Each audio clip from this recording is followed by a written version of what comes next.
एवढं समाधान? हौस भागली तुझी? काय मिळालं रे तुला? स्वतःच्याच बायकोवर असले घाणेरडे आरोप करून काय मिळालं तुला? एवढ्या खालच्या पातळीला उतरलास तू? लाज कशी वाटली नाही? बघ आई, माझ्याकडे पुरावे होते. पुरावे? कसले पुरावे? कुठल्या जगात वावरतोयस? इथं रोज हजारो पोरी हजारो पोरांशी बोलतात. एखादी पोरगी एखाद्या पोराशी बोलताना दिसली म्हणजे त्यांच्यात कसलंच काहीतरी आहे असं म्हणणार आहेस काय तू? चूक त्या पोरींची नाही, तुझ्यासारख्या घाणेरड्या विचाराच्या माणसांची आहे.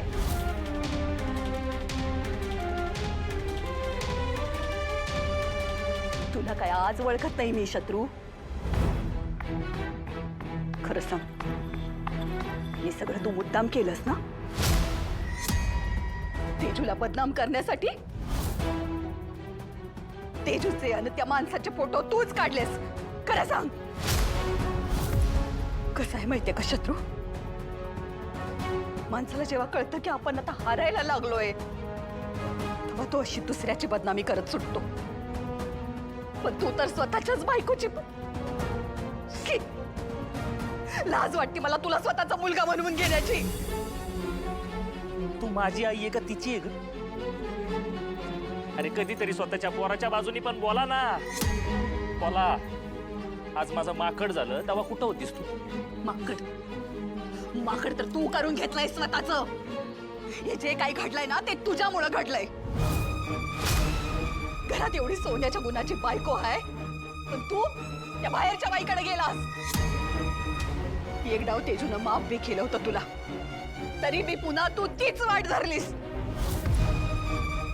आणि जेव्हा स्वतःचं पितळ उघडं पडायला लागलं का नाही तेव्हा खुशाल तेजूची बदनामी करून मोकळा झालास. चोराच्या उलट्या बोंबा.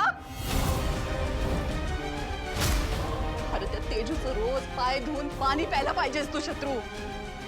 एवढी बदनामी केलीस तू तिची लोकांसमोर, पण त्या पोरीनं तुझ्या विरोधात एक शब्द बी बोलला नाही, तोंड बी उघडलं नाही तिनं. तोंड नाही उघडलं. तोंड नाही उघडलं तर उपकार नाही केले माझ्यावरती.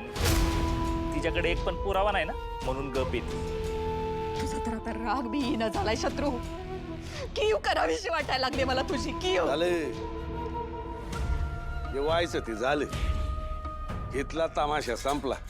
चला घराकडे चला आता. सुनबाई कुठे ते बघा.